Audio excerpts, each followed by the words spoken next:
Hi, I'm Paul Vunak. Welcome to Attributes 2. Let me reiterate exactly what an attribute is. It's a quality like speed or power or timing or coordination. On our first tape, we worked these basic qualities. We worked body mechanics, we worked power, we worked a little bit of speed. I'd like to pick up where we left off on Attributes 1 and hone in on some of these qualities. So our first attribute we're going to work is body mechanics in trapping range. We combine body mechanics and rhythm, and we're going to form one attribute. So let's pull to the gym and give it a try. For our next attribute, we're going to be working body mechanics. Now, body mechanics gives you the ability to take out a big man. You take a boxer, throws a jab, a cross, a hook, an uppercut, an overhand. Or he throws a jab and a cross and a hook. The better he gets in boxing, the more he's turning into his punches. The same thing with trapping. An elbow thrown like this is going to piss somebody off. An elbow thrown like this is going to take them out of commission. So you learn to use your entire body in everything you do. We're going to illustrate this through the headbutt. Frank? We usually put our headbutts, our elbows, and our knees in after we get the hands tied up in a fight. This is why we integrate Wing Chun right here, to get the hands tied up. Once we get the hands tied up, then we put in the tools that are going to take somebody out. Now, starting with a headbutt, the mechanics that we use to pull him in, we're going to be in this position, is not the bicep, but it's the lats. If you notice, the minute I make my entry right here, I'm pulling him to me. I'm using all of the muscles in my lats and my traps, as opposed to just the bicep. When I'm pulling Frank into me, that pull is going to stop at the top of my head. Now, the mechanics for the headbutt set you up perfect for the mechanics of the knee. So the minute I get this boom to that, then we drive the knee in, then we have the elbow. So when you work these, I want you to work them slow. Feel your body. Feel where the mechanics are. Get as much muscle tissue into your movement as you can.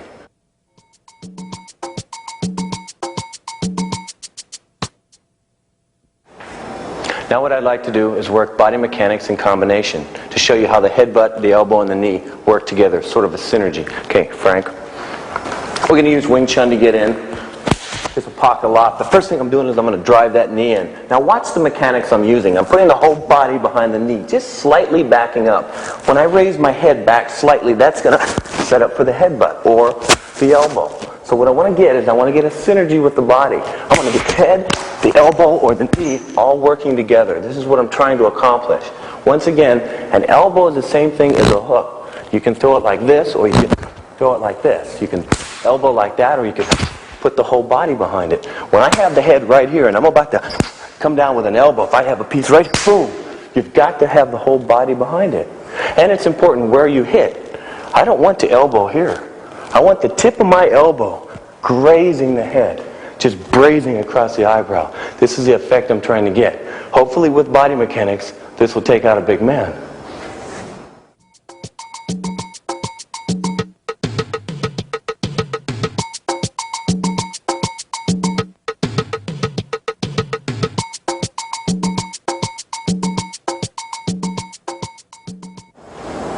Alright, in this next segment, we're going to illustrate the body mechanics on other weapons on our body other than just the elbow, the headbutt, and the knee. We may go into Tai Chi, we may go into the inner elbow shot or a shoulder bump, but it's the same common denominator. The whole body is flowing into the weapon. Okay, Bo, I'm going to take the inner elbow for the first example. We'll use Wing Chun to get us to this point. The minute we get here, I just pull with one arm. Now I'm using the inner elbow and I'm sending it out this way. The minute I send it out, boom, I come back again. Send it out to the head. So we're using the mechanics, I'll do it on this side, to hit. Now we don't want to hit too far because then we'd have to chase him. So we catch it with this hand to come back to this. Boom, bam, and then bam. If I want to go to Wing Chun, let's say I get right to here. Now it's just boom, it's a little push. Say a car's going by, a brick wall, whatever, you want him out of your way. If it's a mass attack, you hit one guy, boom, send him out of your way. So for whatever reason you want, you need to move a body. The key is to have leverage, to have a good base, and torque the body. Body mechanics.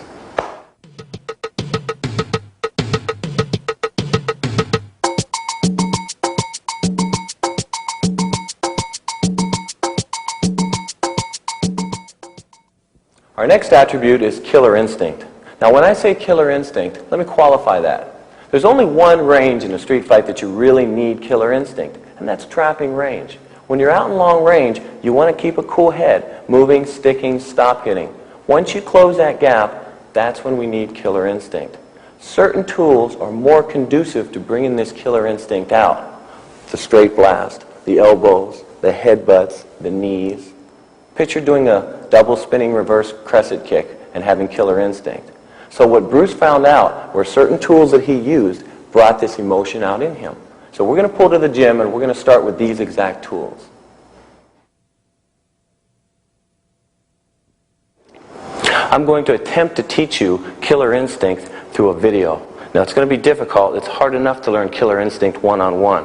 What I'd like you to do is just pay attention to the phases of a street fight. And if you can understand this, I think it'll help us along. Now Bruce would break a street fight down into 3 areas. One thing was called preliminary analysis. All a preliminary analysis is you're sizing up your opponent. There's no internal dialogue. You're not thinking. You're not sitting there, oh, Taekwondo man, big stance. That's not going on. All you're doing is getting a feel for him. He's a wrestler, he's a boxer, he's a karate man. You're getting a feel. That might take 2 to 4 seconds. Now from there we start moving around. This is what we call the pot shot segment of the fight. When you're moving around, you stick a guy in the face. Now you fake a shot in the face, you get the hands to fly up, boom, you kick him in the groin. Moving around again, then say you fake the groin, here's a boxer of 20 years doing this, and then you enter. So we have a preliminary analysis, then we have pot shotting. Now we've entered with pain. We've hit this person, we've inflicted pain, and we're borrowing that moment in time where he's in pain to enter safely. Now is when we turn on the killer instinct. This is when the straight blast, the elbows, the headbutts, and the knees come into play. Okay, Frank, let me borrow you. We're just going to take one possible scenario. We're moving around. I've sized Frank up immediately. He's a boxer. Okay, the guy's got some sort of structure. I'm moving around, boom, let's say I take the thigh. Now, I don't feel like entering yet. I've done a little bit of damage, but not quite enough. Now, I might fake the thigh, boom, and go up to the high line. Okay, I still don't feel like entering. He's bleeding a little bit, so I fake the high, boom, I go down low. Now is when I bring the killer instinct. At that point, when I enter, I can go into any art I want. I can go into Tai Chi, I can go into Dumog. The point is, we've entered safely, we've inflicted pain, we've borrowed that moment in time when we did inflict pain to blast. So there's always continuous pressure on this guy. This is killer instinct. Our next attribute is sensitivity, the ability to feel the opponent's intentions. All sensitivity is the ability to read pressure. You're reading the force of your opponent. If he pushes, you pull. If you pull, he pushes. Bruce and Dan together came up with drills to develop this attribute. This is what we're going to do now. I'm going to pull you to the gym, and we're going to work over these drills.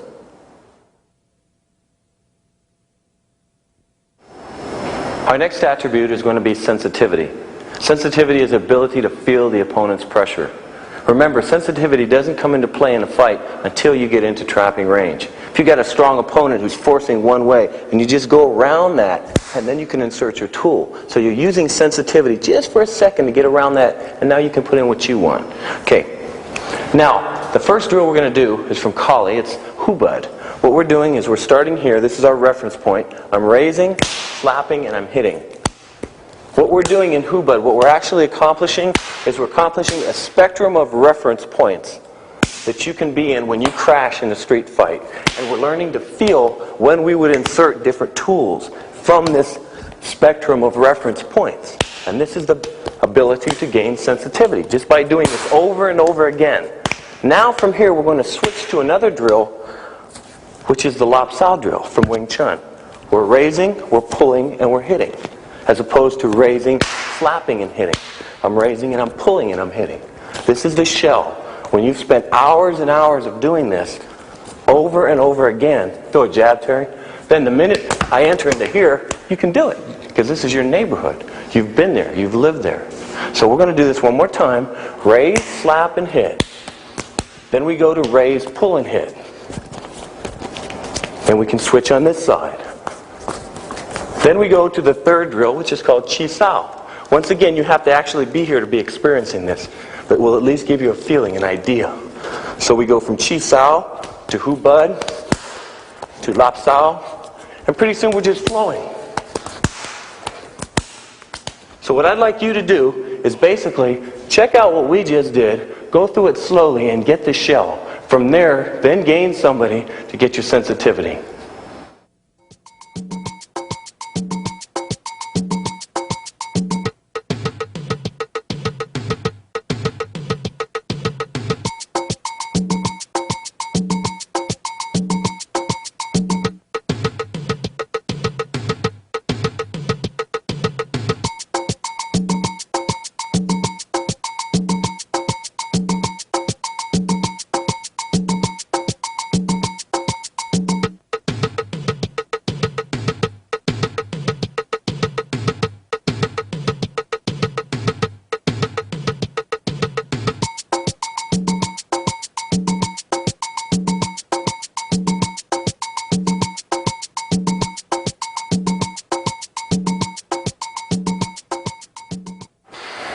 What we're going to do in this next segment is we're going to take the techniques that we've already learned and integrate them into Hubud.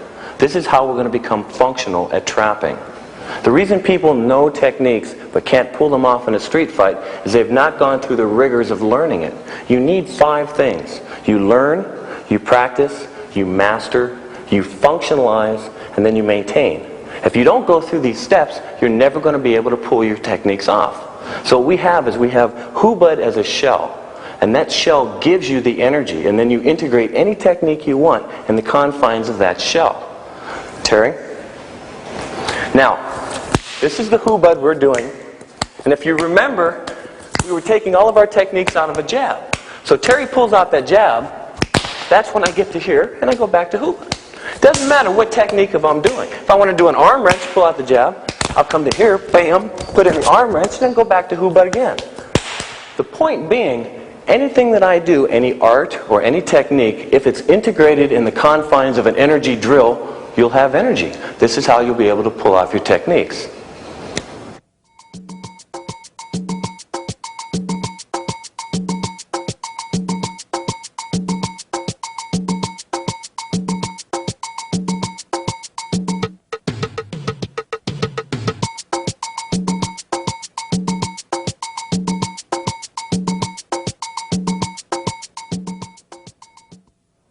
Our next attribute is interception, the ability to intercept a blow before it hits you. This is actually what Jeet Kune Do stands for, the way of intercepting the hand and foot. When you're in long range, you're using the attributes of awareness and timing to intercept. In close quarter range, it's sensitivity. So what we're going to do is I'm going to pull you to the gym and I'm going to show you how to intercept when somebody is actually attacking us, some drills that we use to develop that attribute. Now in this next segment, we're going to talk about intercepting. Intercepting is an easy concept, but it's difficult to do.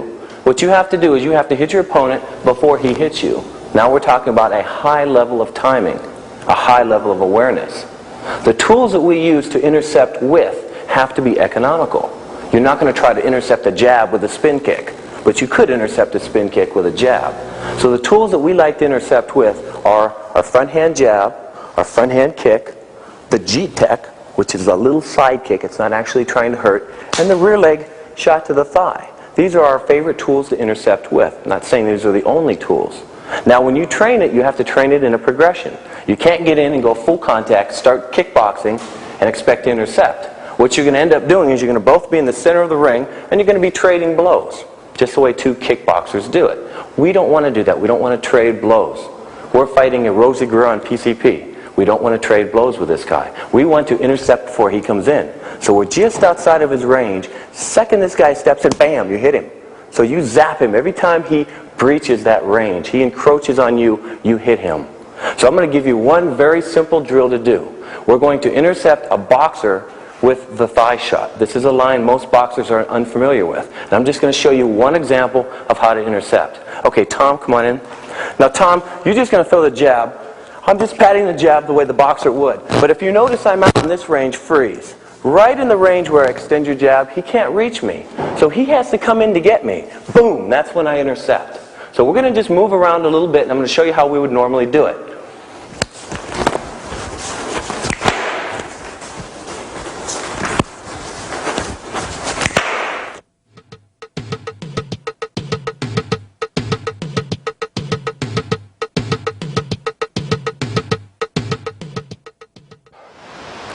Now what we just saw an example of is intercepting the boxer's jab with the thigh kick.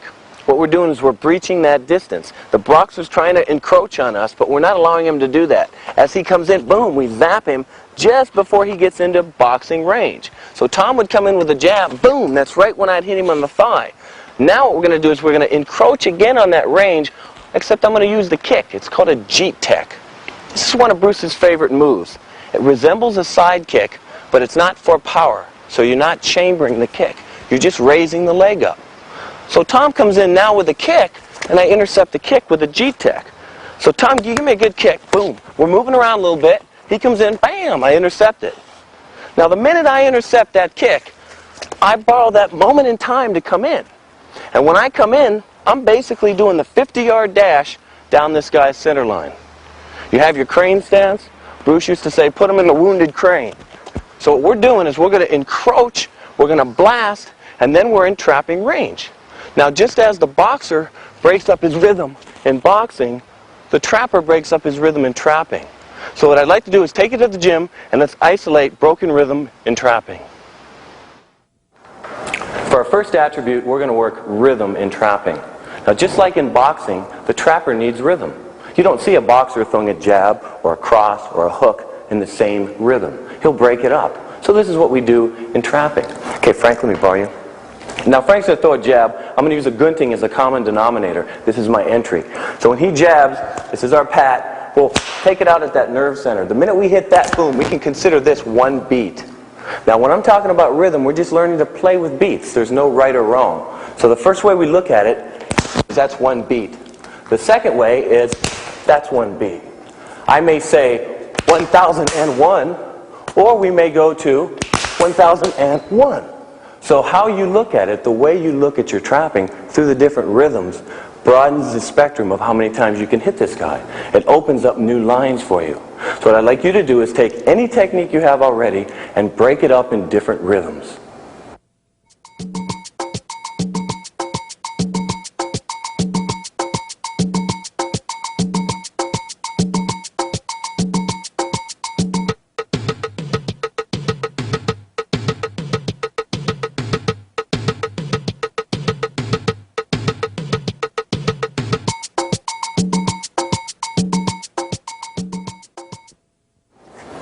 Now what I'd like to do is I'd like to illustrate a few other points that we can get to gain rhythm. One way is zoning. Okay, Frank.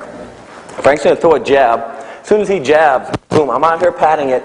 The first thing I'm doing is I'm coming into the groin. That's my first entry. Remember, we're not working techniques. I'm just using this technique to illustrate the point. Okay? He's jabbing here. The minute I go down, I'm going to come back to the high line. Now, when this hand is going down and up, there's always a line open here. So when this is here, that's open. When this is here, that's open. Every time I'm moving, boom, that's the rhythm.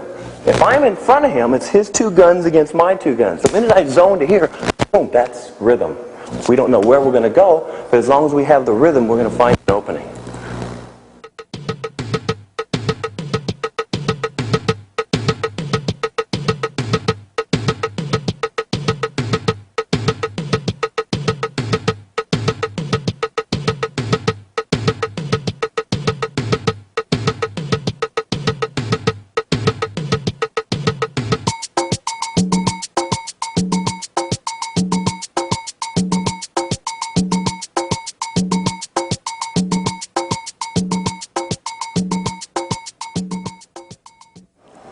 In this particular series of techniques, we're going to take advantage of rhythm through timing. We're going to find that gate when it's opening and closing, and we're going to seize that opportunity to go in when the gate closes. Okay, Frank. Once again, I'm going to use the destruction. Frank jabs. We have 1, 2, 3. Now, on my third strike, if I am in center line, he's in center line. That's good form. You don't want your opponent to have good form. Okay? As he jabs, if I'm on the angle, if I zone a little bit, for me to get Frank's eye, I have to get the zoning. For him to block it, he's got to cross center line. The minute he vacates center line, this line's open, then I can come in and do what I want because I've got the hands trapped. So I'm forcing Frank to zone. I'm forcing Frank to cross his own center line.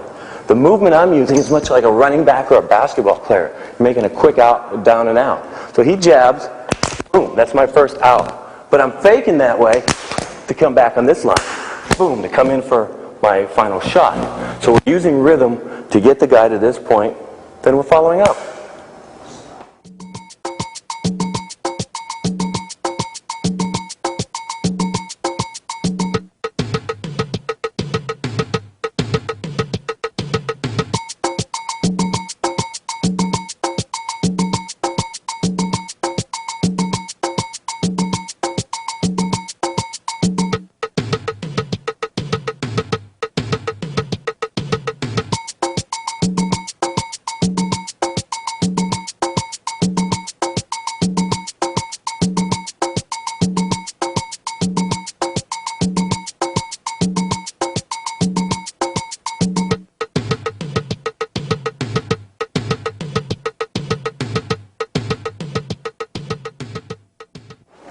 On this particular series of techniques, we're going to use the arm wrench to illustrate how to get that half beat in there. Instead of punching to the face each time, say that would represent a full beat, we're going to go from the face to the arm and back to the face. Adding that little arm wrench can give us that half beat. Okay, Frank. Frank throws a jab. I'm still doing the same gunting, the same destruction. When I get to this point, there's an obstruction here. We use a little bit of Wing Chun. Now this can be considered a beat. That can be considered a beat. But between that and that is a half beat. Drop back down to say a full beat and then back up to a full beat again. Okay, so we're breaking up the rhythm because of the target areas. So one more time, boom to here, or boom. That can be a half, that can be a half, that can be a full beat. So what I'd like you to do is play with these different techniques using the arm wrench. Play around with the half beat off the arm wrench.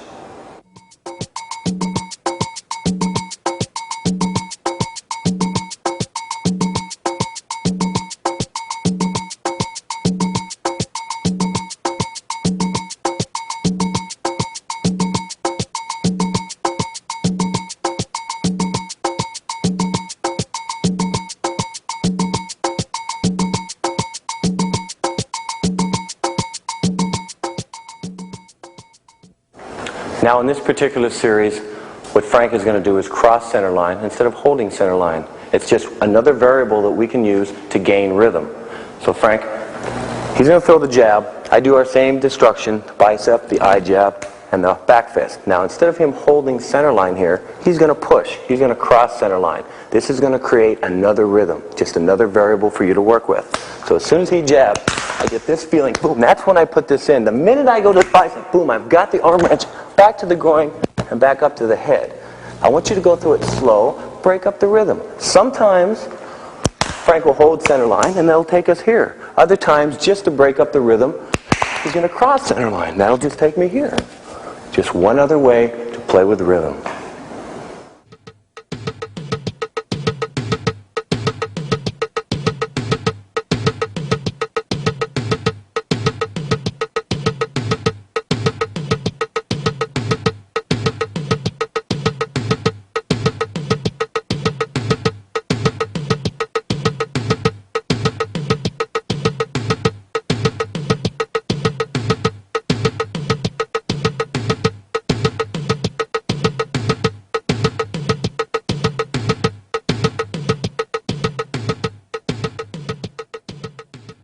Well, I hope you enjoyed Attributes 2.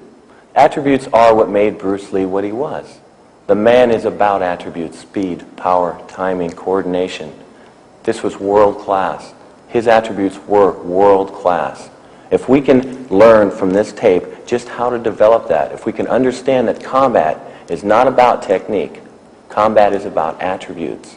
And if we can understand the training of these attributes, and if we got that from this tape, just one way of training, then it was worth it to you. So in a final word, I'd just like to say thank you, and this tape is a tribute to Bruce Lee. Thanks.